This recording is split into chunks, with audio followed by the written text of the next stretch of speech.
Live from Arkansas' streaming news leader, this is THV 11 Morning News at 7 on THV 11 Plus.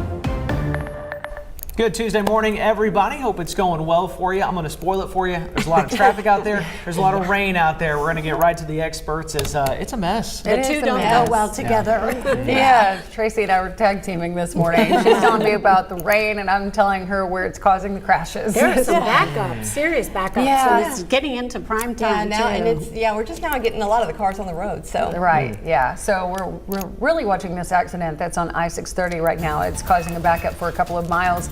So we have a traffic impact alert right now. This is an overview of what's going on around our entire metro area, but getting a closer look at 630, you can see that, well, actually, let's go ahead and just look at this breakdown that's on the entry ramp to I-30 westbound from I-440 westbound. It has a lane blocked and it's causing some slowdowns there. So the major issue, though, 630 here, a crash at I-630 eastbound at Center Street, impacting the center, left lanes, and the left shoulder. As you can see, it is backed up. Well, more than 2 miles now, probably more like 3 miles. We've actually got a shot at what it looks like. This is, again, eastbound I-630 affecting the traffic. It looks like they've opened up the center lane now and the far right lane. So traffic is moving along, but it's wet. We just need to slow down. Give yourself some extra time if you're watching right now at home, because this is really going to impact our traffic this morning with the wet roads. And Tracy, is the rain going to stop anytime soon? I mean, we need it though, right? Yeah, it is going to stop, but unfortunately, I think it's going to be here through the entire duration of this commute. The good news is the ride home is going to be much better and a little bit cooler. We're looking at some fog also to add to all of this. It's not too bad. It's down to 3 miles here in central Arkansas. Hot Springs down to 5. And a few other areas that are a bit patchy. But again, just take your time, especially with the kids at the bus stops this morning.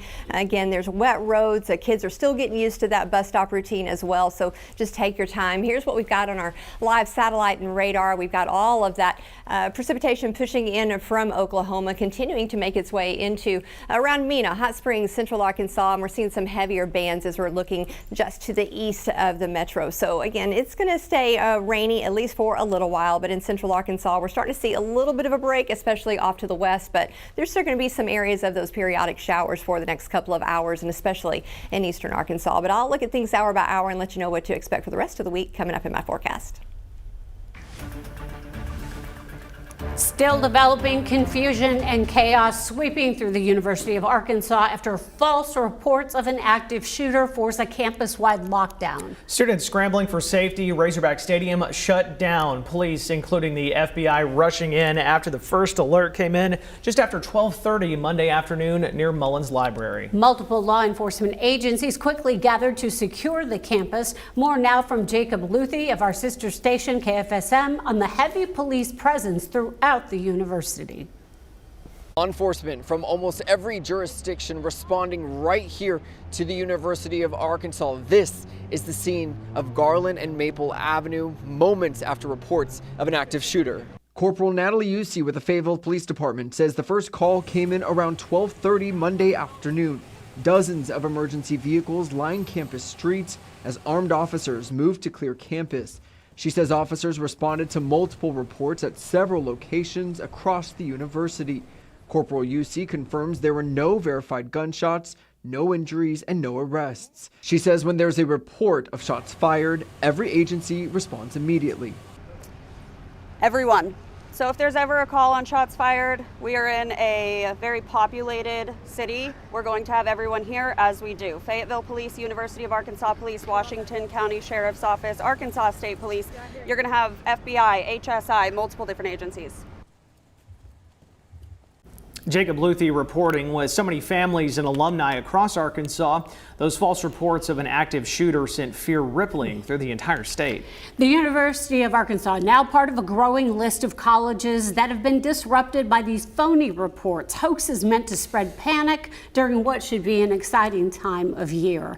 At the University of Colorado Boulder, 3 hours of tension forced an evacuation, but turned out to be a hoax. These are a couple of events in a string of so-called swattings. Those are false reports that result in a heavy response by law enforcement in recent weeks, from Tennessee to South Carolina to Pennsylvania. And some say the repetition of these false alarms is starting to make them feel desensitized to them. I moved pretty slow. I wasn't like, all right, let's get out of here. And I was kind of the last one in there. I thought it was kind of stupid. It's infuriating. It really is. I mean, it's absolutely disgusting. When I hear sirens, the first immediate thought between me and all my friends is, what if there's a shooter? Universities say they must take every call seriously, even with students struggling to cope with the impact of learning. An event is not true. Here in Arkansas, so far, no word on who contacted U of A. Classes do resume this morning.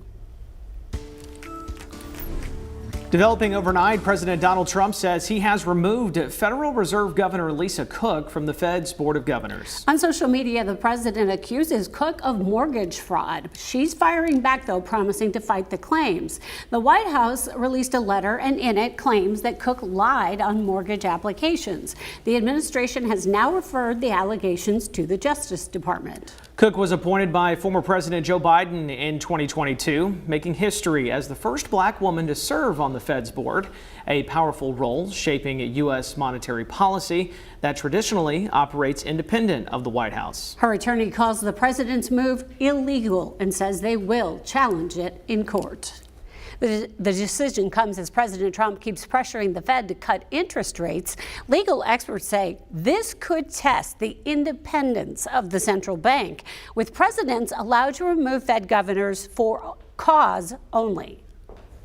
Kilmar Abrego Garcia is in ICE custody this morning after showing up for an appointment at a Baltimore field office. Supporters gathering as he arrived, praying with his family and hugging his wife. ICE says it plans to deport Abrego Garcia, a longtime Maryland resident, to Uganda after he refused a plea deal to go to Costa Rica on federal smuggling charges, allegations he denies.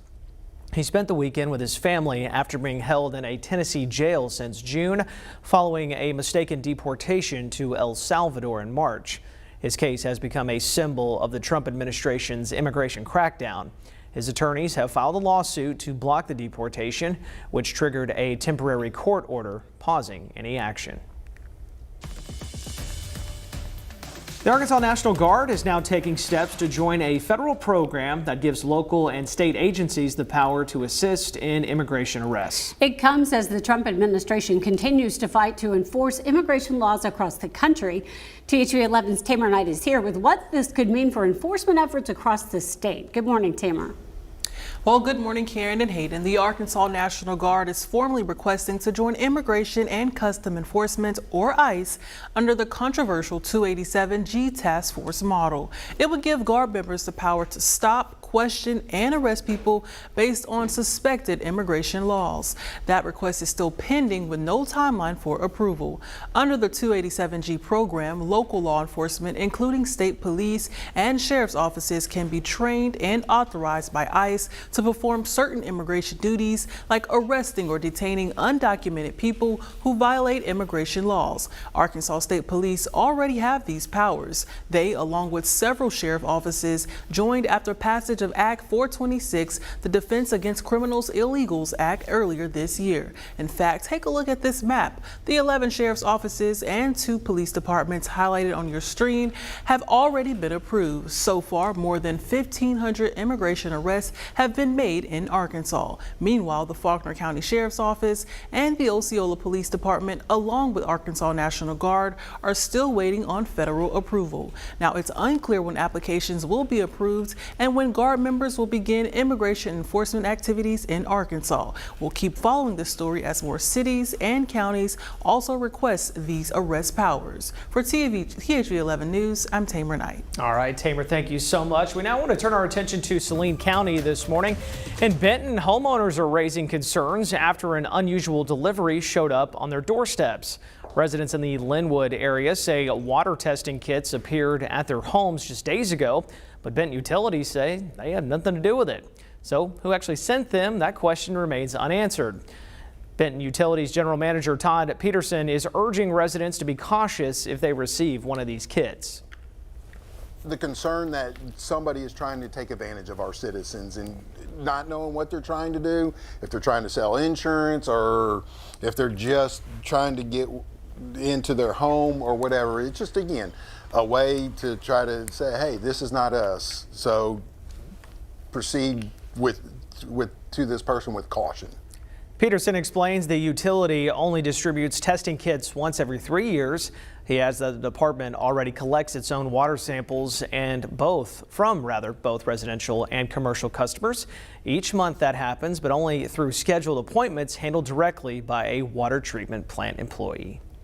The state of Arkansas says it is ready to expand high-speed internet throughout the state. The Arkansas Broadband Office released its final BEAD plan to connect more than 79,000 homes and businesses still without reliable service.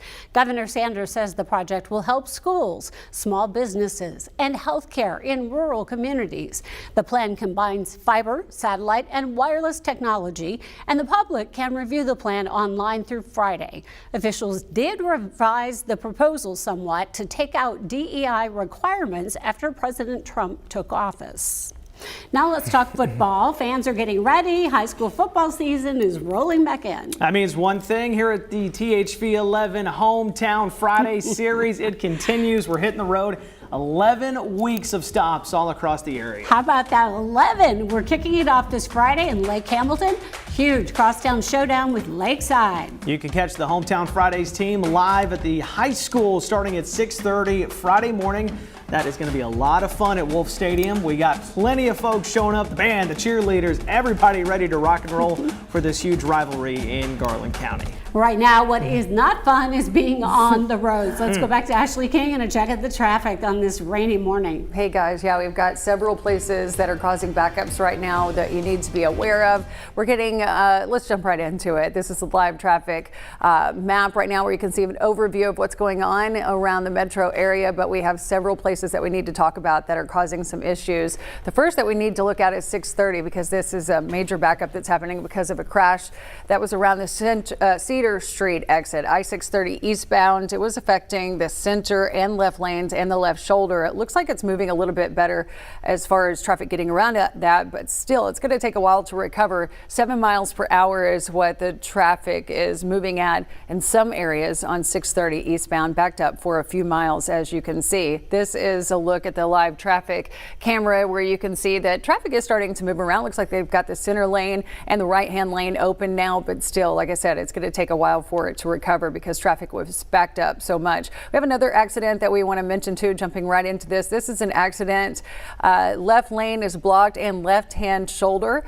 It is on I-430 northbound exit 4. I think this is around maybe the West 36th Street area, Colonel Glenn area. Just be aware that this is going to cause some slowdowns. As you can see, it is already doing that. And we also have an accident. Actually, it was a stalled vehicle broken down there on I-30 westbound and I-440. It's the on-ramp, and it has caused some slowdowns in that area too, but that should be cleared pretty soon. But yeah, it's affecting some of our drive times this rain anyway. You can get a look right now at what's going on from around the metro as you're coming into downtown Little Rock. But Tracy, of course, the weather always causes some issues on our roads, and it's definitely doing that this morning. Are you blaming me? Yeah, it's all your fault. No, we needed this rain, and that is for sure. We are seeing some heavier rain showers that have pushed through central Arkansas, and they're making their way east. And although we're seeing a little bit of a break here in western Arkansas, you can see we've got more headed our way as it makes its way into the state. So we'll see a few hours of on and off rain showers, especially as we're heading into mid-morning, and then we'll get a bit of a break and things should shift a little bit and dissipate. But here in central Arkansas, again, some heavier rain showers. Those roads are wet, so even though we're seeing a lot of that heavier rain has pushed off to the east around England, Stuttgart, Ulm area, we're still seeing some of that here in central Arkansas. And again, those roads are wet, so take your time this morning. Even if you're coming in from the Jackson Cabot area, can't speak this morning, things are still going to be very wet and a little bit slow. So take your time, and Ashley and I'll keep you updated on all the latest traffic and weather as you're making your way through the morning.